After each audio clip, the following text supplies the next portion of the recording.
Hello, year 3 and 4. My name is Alistair Humphreys. I'm an author and adventurer.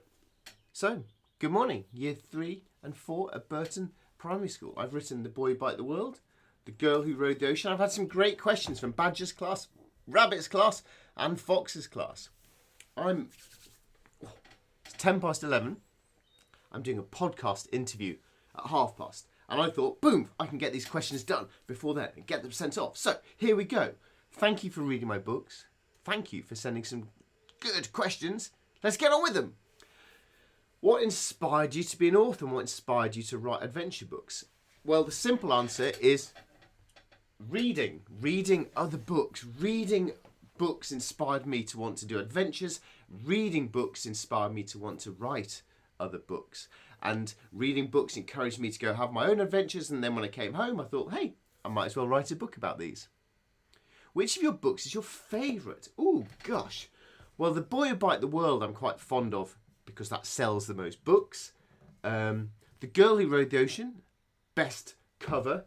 I think my favourite is called My Midsummer Morning. You might not be very interested in the book, but you might like to watch the YouTube film, My Midsummer Morning, about that book. I think that was the best book I've written so far, and the film is funny, silly. Which book took the longest to write? Gosh, they normally take about a year each, but The Boy Who Bite the World took a long time because I wrote quite a bit of it, and then no one would publish it, and no one would publish it, and it took ages from starting writing till it actually hit the shops, probably 4 years or something crazy.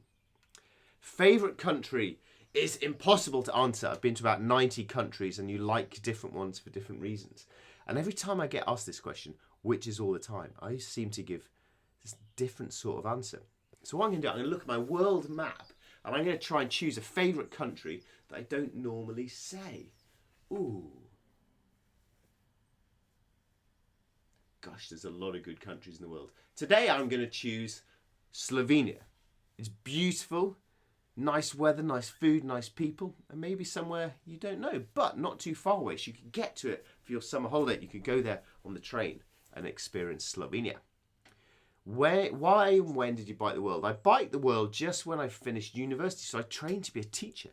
But being a teacher is really hard work. So I took the lazy option of cycling 46,000 miles instead.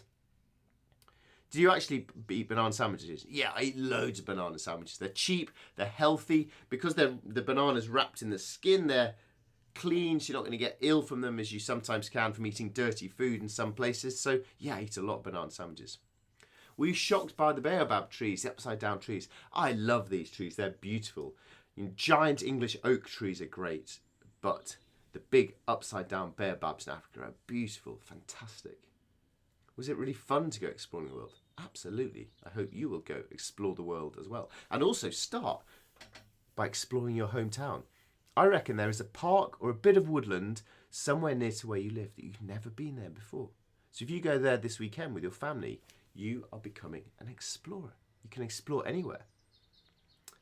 How old are you when you start going on your adventures? I was 24 when I set off to cycle around the world.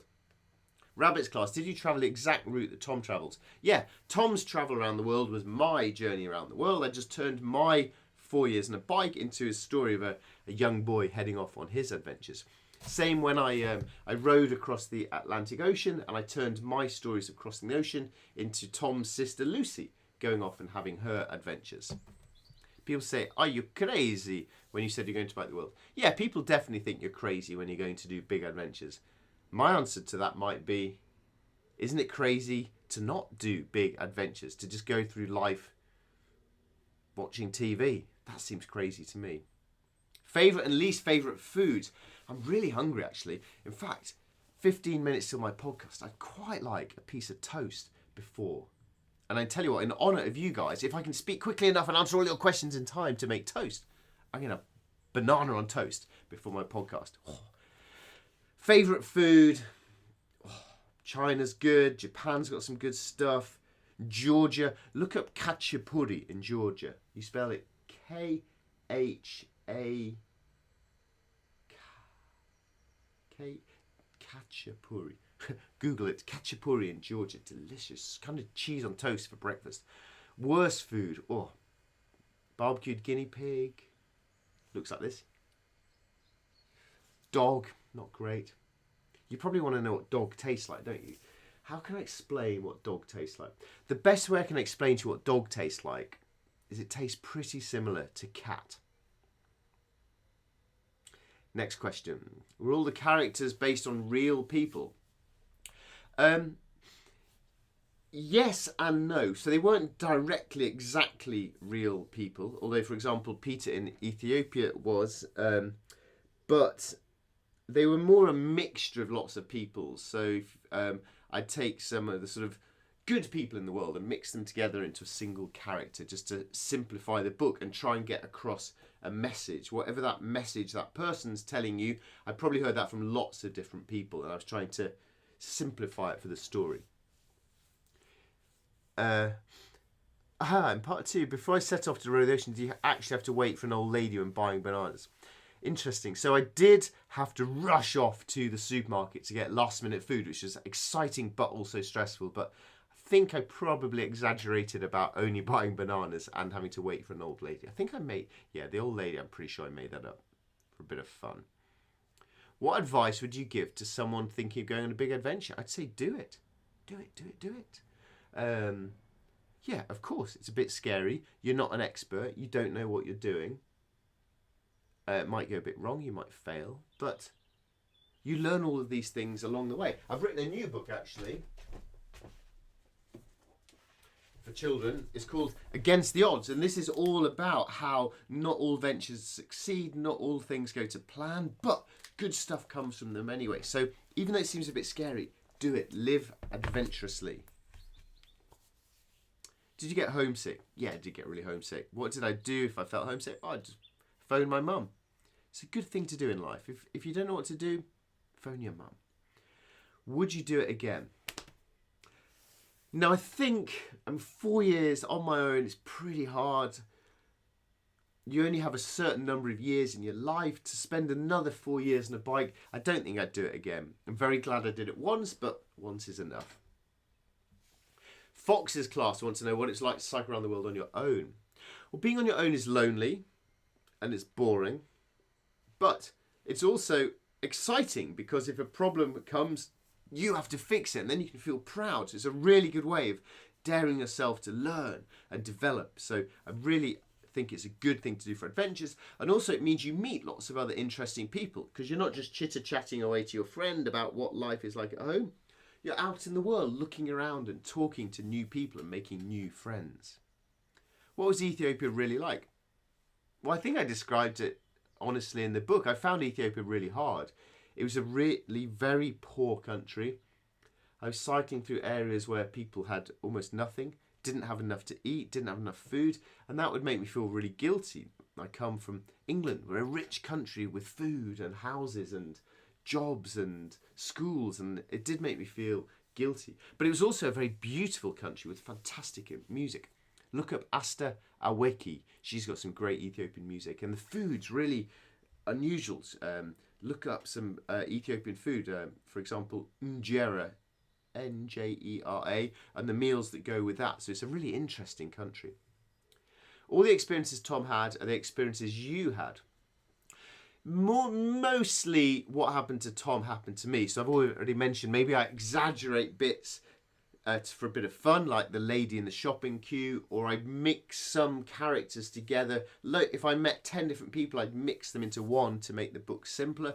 But mostly speaking, the experiences are true that I had. The one thing that isn't true, I just totally made it up, was the start of the first book, Tom drinking the bowl of blood and milk. And I stayed in lots of those Maasai villages and had those sort of experiences, but I didn't have that ritual of that. And I've always looked back and thought, why did I begin the book with something that didn't happen?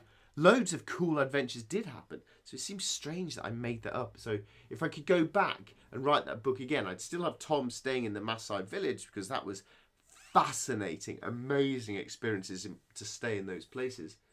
But I wouldn't bother making up the stuff that didn't happen to me.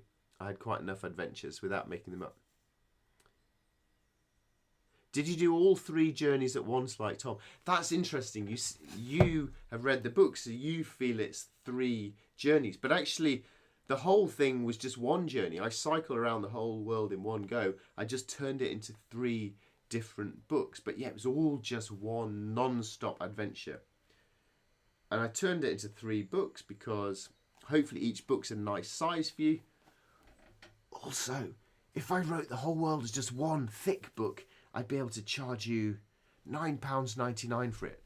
But instead I wrote 3 books that are £6. So I can either charge £10 or 6 times 3. So it's my secret way to get more money out of your school. Do you still have the bike you use? I don't have the bike that I used. I kept it for a while, but I didn't have any souvenirs from my trip.